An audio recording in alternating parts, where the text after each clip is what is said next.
You're looking at a Titan Army C32C1S gaming monitor. It's a curved gaming monitor, 31.5 inches.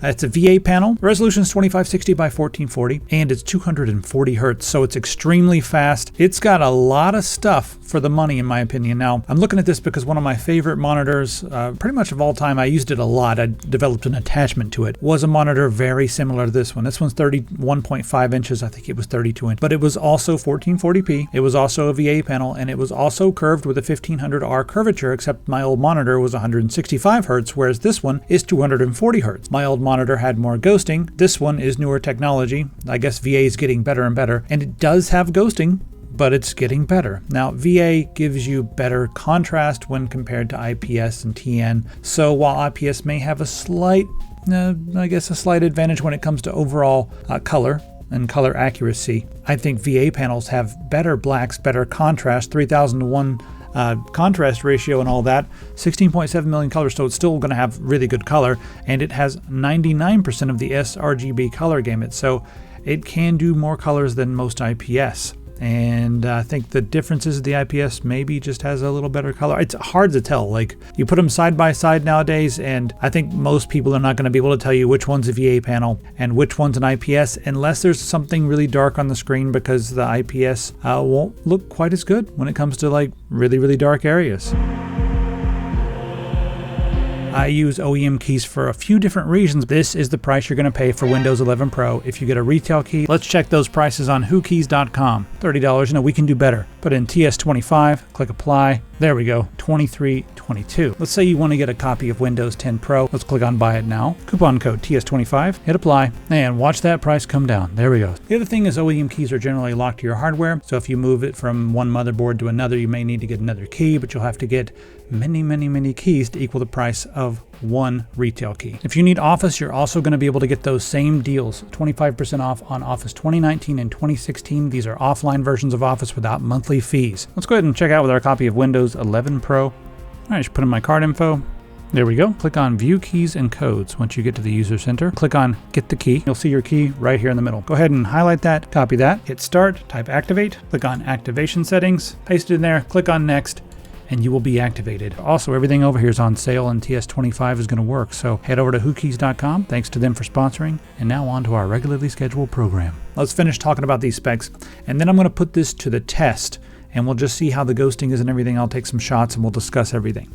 So we've got a 1 millisecond advertised gray to gray response time. It comes with adaptive sync, so you can turn that on and get the silky smooth refresh rate all the way through. The stand is nothing to do a backflip over. It's just a metal stand. It's sturdy. It does the job, but you can't slide the monitor up and down, which is kind of a big deal for me because I like the monitor to be about eye level. Like, I don't want to be looking down or up, so you can't move it up and down. It's at like a good spot for I think 90% of the people, unless you're really, really tall. So it wasn't that big of a deal to me because it's also a big monitor, but just note, none of that. And no like swivel or anything like that.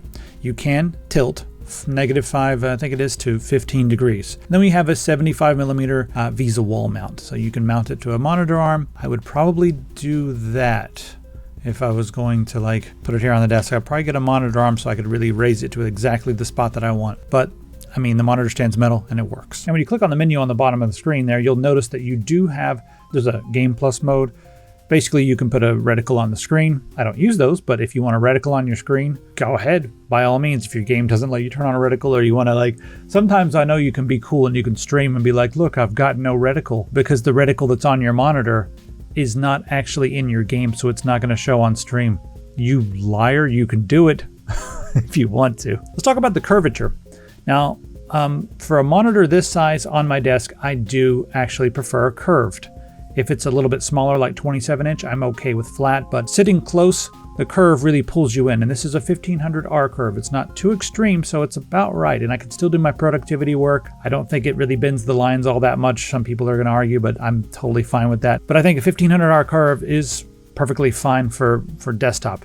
I do like to sit back 2 or 3 feet. Now, the resolution, 1440p, we'll do a quick talk about that. I think it's perfect for this size, 31.5. I don't want 4K in this resolution, even though if you're sitting close, you definitely can see that things start to look a little bit rough around the edges. Fonts start to look a little bit rough around the edges if you're sitting like 2 feet away. If you're sitting back, you know, like comfortably at your desk and it's like 2.5 feet away or maybe 3, it's perfect in my opinion. It's like it wouldn't make any difference whether you had a 4K or a 1440p as long as you're sitting back, because the one thing about pixel density that's normally not talked about is distance away. You know, like if you're sitting all the way across the room, 1080p and 4K are going to look about the same because that's what your eye can see. The pixels will be small enough or whatever. Yeah, as long as you're sitting a few feet away, it's going to be perfect. And the larger screen I really like as far as just really getting into the games. The other thing that's nice about 1440p is it's much easier to drive than 4K. If you go bigger than this, I would say go 4K, but this is the cutoff point right here, and it's all about how close you're sitting. But I do not like 4K monitors in this resolution because even at 31.5 inches, I have to do resolution scaling, whereas with 1440p, I do not. I run it at 100%, not 125, and it's perfect. Do not want to do resolution scaling because, hey, that's wasted real estate. Okay, we've got HDR on this. It's HDR 400. Having just looked at an IPS, I'll say that HDR 400 on that one actually looked better. The colors looked a little poppier on that one, if that's the right term. This one looks a little washed out. I think the HDR 400 is like just a check mark spec to get it on there. And in some games, it is going to look better. So turn it on and off and just see, you know, make sure your room's not too super bright because HDR 400 is like the base spec. You know, we've got the, like I said, we've got the checkbox, but a lot of stuff's going to look just fine in SDR on this. All right, you want to talk about color gamuts? Let's go through them all. 82% of the NTSC gamut, 80% of the Adobe RGB gamut, 85% of the DCI-P3 gamut, and 99% of sRGB. Brightness is 350 nits, and we've got 178 degree viewing angles from the side and the top, just like IPS. Color depth is 8-bit, and we have 16.7 million colors supported here. All right, the ports on the back. We've got 2 HDMI 2.1 and 2 DisplayPort 2.1 plus an audio port.